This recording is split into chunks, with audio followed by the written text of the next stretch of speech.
speak a few words on this occasion. Telugu వారందరూ కూడా బ్రహ్మానందం గారి యొక్క 4 పలుకులు వింటే మహదానందపడుతూ ఉంటారు. వారందరికీ బ్రహ్మానందం కలగాలి అంటే బ్రహ్మానందం గారు పలకవలసిందే.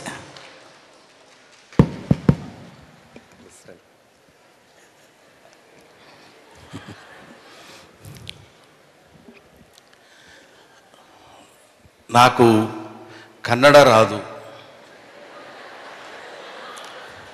ఇంగ్లీష్ అంతంత మాత్రం మాట్లాడతాను, కానీ మీకు అర్థం అవ్వదు. తెలుగులో మాట్లాడతానని అనుకుంటాను, కానీ అప్పుడప్పుడు నాకు కూడా అర్థమవుతుంది తెలుగులో మాట్లాడుతున్నాను కదా అని. సో అన్నిటికంటే ముందు ఈరోజు స్వామీజీ చేతుల మీదుగా కళానిధి, అందరూ అనడం వేరు, కళానిధి హాస్య కళానిధి అనడం వేరు. భగవత్ స్వరూపులైనటువంటి శ్రీ స్వామీజీ అప్పాజీ ఎన్ని పేర్లు పెట్టి పిలిచినా నోరు మనకి సంతృప్తికి ఉండదు. అటువంటి మహనీయుని యొక్క చేతుల మీదుగా నాకు ఈ అవార్డు దక్కడం అది స్వామి అనుగ్రహం అని భావిస్తూ,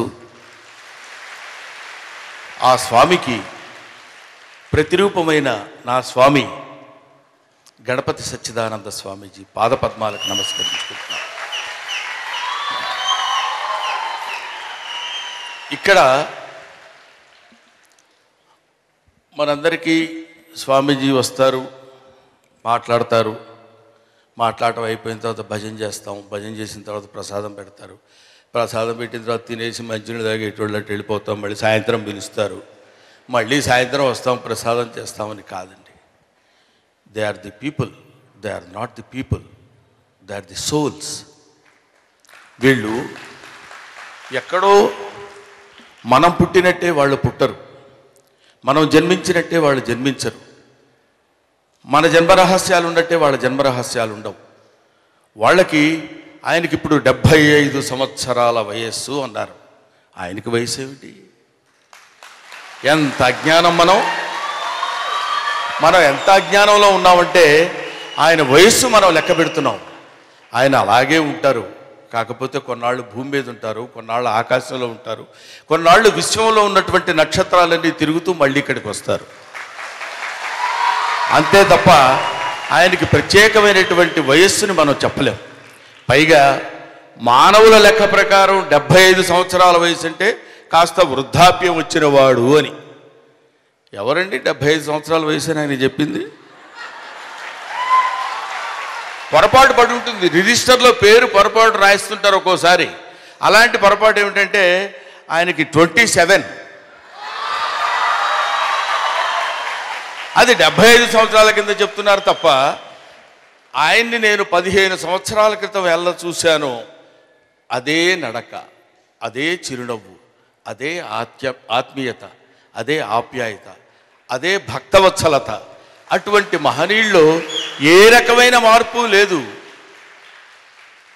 అటువంటిది కాకపోతే శరీరం అనేటువంటిది కొంచెం పండుతుంది కాబట్టి అలా ఆయన కొంచెం వృద్ధాప్యపు ఛాయలు అక్కడక్కడ కనిపించిన అంతటి మహానుభావుడు. ఆయన తిరుగాడిన ఈ భూమి మీద మనం కూడా తిరిగాడాం, ఆయన నడిచినటువంటి భూమి మీద మనం కూడా నడిచాం, ఆయన సాన్నిధ్యంలో మనం ఉన్నాం.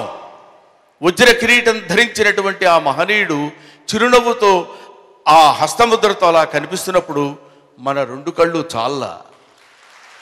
సాక్షాత్తు దైవస్వరూపుడే అక్కడ కూర్చుని ఆయన స్వామీజీ వారికి పాదార్చన చేసినప్పుడు ఆయన ఒక పరిపూర్ణమైనటువంటి అద్భుతమైనటువంటి రూపాన్ని చూడగలిగానే అన్న భావన నాకు కలిగింది. అటువంటి గణపతి సచ్చిదానంద స్వామీజీ యొక్క ఆ రూపాన్ని ఇవాళ మనం సందర్శించుకుని చేసినటువంటి ఆనందం అంతా ఇంత కాదు. ఆయన ఇందాక మాట్లాడుతున్నప్పుడు అలవోకగా హిందీ మాట్లాడారు, ఇంగ్లీష్ మాట్లాడారు, తెలుగు మాట్లాడారు, కన్నడ మాట్లాడారు, తమిళ్ మాట్లాడారు.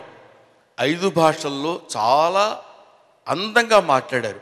ఈ 5 భాషలు ఏమిటంటే పంచామృతాలు. మనందరికీ అది మాట్లాడి పంచామృతాలు పంచిపెట్టినటువంటి ఆ మహనీయుని గురించి మాట్లాడుకునేటువంటి యోగం కూడా కావాలి. ఆయన గురించి మాట్లాడే యోగం కూడా కావాలి. ఇక్కడ మా గురువు గారు చాగంటి కోటేశ్వరరావు గారు, ఆయన మా గురువు గారు అంటే నేను ఎందుకంటానంటే, అదేమి జన్మో తెలియదు. అందరికీ మనుషులకి జన్మలు ఇస్తారు. సరస్వతీ పుత్రుడు, పుంభావ సరస్వతి, చాలా గొప్పవాడు, ఆయనకు అన్నీ తెలుసు, అనర్గళంగా మాట్లాడతాడు. ఇవన్నీ అతి సామాన్యమైన మాటలు ఆయనకి. అది అక్కడ ఒకే ఒక్క మాట చెప్పి ముగించేస్తాను. ఇది గంటలు గంటలు మాట్లాడే వేదిక కాదు కాబట్టి చెప్తున్నాను. ఏంటంటే, అందరినీ మనం పిల్లలం కంటాం, కానీ వాళ్ళ అమ్మా నాన్న ఈయనకి జన్మనిచ్చారే. రామదాస్ అంటాడు శ్రీరాముడి గురించి, నిన్ను కన్నది కానుపు రామా అని. అలాగా నిన్ను కన్నది కానుపు చాగంటి. అది ఇటువంటి మహనీయుల మధ్య కూర్చొని మిగతా వాళ్ళు ఎవరో నాకు అంత తెలియదు. నా తండ్రి సాక్షాత్తు భగవత్ స్వరూపుడు, ఆయన గురించి మాట్లాడేటువంటి అవకాశం నాకు కల్పించినందుకు మీ అందరికీ నా హృదయపూర్వకమైన నమస్కారాలు తెలియజేసుకుంటూ, ఆయన రూపాన్ని నేను చిరస్థాయిగా నా హృదయంలో పెట్టుకుని ఆయన ఆశీస్సులు కోరుకుంటూ మీ దగ్గర సెలవు తీసుకుంటున్నాను. నమో నమః. జయ గురుదత్త.